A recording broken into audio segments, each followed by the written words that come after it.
Сәлеметсіздер ма? Бүгін тағы да сіздермен мен Азамат кәдімгідей қолдау көрсетіп жатырсыздар, сезіп жатырмыз. Соңғы видеомызда бірде-бір дизлайк жоқ. Үлкен рахмет. Біз әрі қарай шабыттанып жатырмыз. Қалай тез түсірудің амалын ойлап жатырмыз. Әрине уақыт аз, сонда да барынша сіздерге көмектесуге пайдалы болуға тырысып жатырмыз. Рахмет сіздерге. Бүгінгі тақырып өте күрделі тақырып, өте қиын тақырып. Бірақ біз қазақтар бәріміз осы жерден қате жібереміз. Бізде қазақ тілде мужской, женский, средний род деп бөлінбегеннен кейін бізге бұл өте қиын түсініксіз болып келеді. Орыс тілінде тек қана адамдарды ғана емес, заттарды да женский, мужской родқа бөледі. Женский, мужской, средний род деп мен сіздерге орыс тілінде айта берейін. Өйткені қазақ тілінде бұндай родтар жоқ. Орыс тілін үйрену үшін бүкіл грамматиканың бәрін білудің қажеті жоқ. Бірақ родтарды міндетті түрде білу керек. Өйткені қанша айналып келсеңіз де, қанша сөз айтсаңыз да, біреуден бірдеңе сұрасаңыз да, жауап берсеңіз де, айналып келіп осы родтарға келіп тіреле бересіздер. Екінші тағы да біз көп қазақтардың қате жіберетіні мынау окончание. Осы родтардың окончаниясын дұрыс біліп алсаңыз, қатесіз сөйлейтін боласыз. Ал сонымен бірінші бастайық. Женский род. Женский род егерде соңғы дыбыстары а мен я мен бітсе, ол яғни женский род. Мысалы, доска, семья, книга, кухня, история. Это моя книга. Это мой книга демейсіздер, иә? Это моя книга. Здесь была книга. Здесь был книга емес, здесь была книга. Здесь была кухня, иә, мысалы.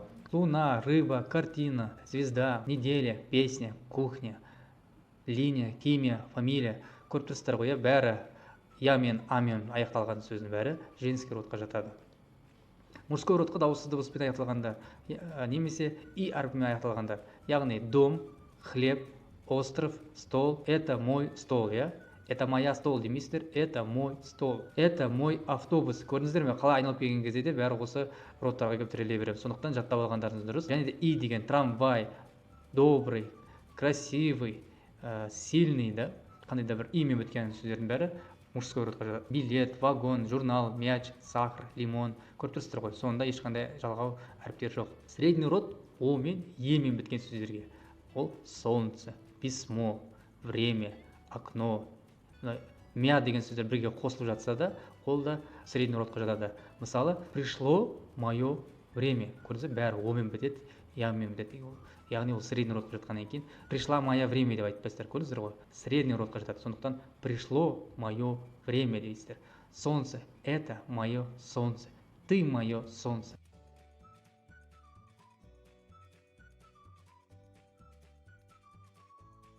Және де жіңішкелік белгісі, мягкий знак, мужской родта, женский родта кездеседі. Оның да бір ережесі бар, бірақ көбінесе жаттауға тура келеді. Сондықтан бұл келесі бір сабақта түсіндіріп береміз. Және де мужской родта соңғы сөзіне қарамайсыз, мағынасына қарайсыз. Егерде еркек ер азаматтарға байланысты болып жатса, папа а болып аяқталғанмен, бірақ ол еркек адамға байланысты болғанмен, ол мужской род. Это мой папа дейсіздер. Это моя папа емес, иә? Это моя дядя демейсіздер. Это мой дядя. Это мой брат. А егерде женский род болса, әйел адамға байланысты болса, соңына қарамайсыздар. Это моя мама. Это моя девушка. Это Олжан. Она моя девушка. Это Динара. Мысалы, оның бәрі әйел адамға байланысты болғаннан кейін, оның соңына қарамайсыздар, тек қана мағынасына қарайсыздар. Еркек адамға байланысты, ер азаматқа байланысты болса, соңғы әріптеріне қарамайсыздар, тек қана мағынасына қарайсыз. Это мой папа. А мен бітірген моя папа емес, это мой папа. Өйткені мужской род. Женский род. Это моя мама. Это моя сестра. Яғни бұның бәрі әйел адамға жатады. Бұны неге айтып жатырмын? Бізде қазақтар, мысалы, мен өзім кезінде был, была, было деген сөзді өте көп шатастыратын едім. Қазір мужской, женский родтарды ажырата білгеннен кейін шатастырмаймын. Мысалы, доска деген сөзді алайық, иә? Доска, женский род, а мен бітеді.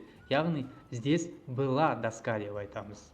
Егерде кухня болса, кухня я мен бітеді. Здесь была кухня, иә? Бұл женский род. Әрине, бұны здесь был кухня десеңіздер, адамдар түсінбей қалмайды емес, бәрі түсінеді, бірақ құлаққа жағымсыз естіледі, иә? Мысалы, мына қазақ тілімен салыстырсақ, мына орын бос ма десе сіздерге, сіз оны не сұрап тұрғанын түсініп тұрсыз ғой, иә? Бірақ құлаққа жағымсыз, иә? Мында отырсам болады па десе, сіз оны түсінесіз, бірақ құлаққа жағымсыз, сауатсыз адам сияқты, иә? Сондықтан дұрыс білгеніңіз сіздің сауатты сөйлеуге көмектеседі. Мужской род был, да? Стол дегенді алдық. Стол деген кейін ешқандай жалғау жоқ, а, я болған сөздер жоқ. Яғни был деп қолданамыз. Здесь был стол. у меня был телефон. Көрдіңіз ғой, ешқандай жалғау жоқ, сондықтан был болады.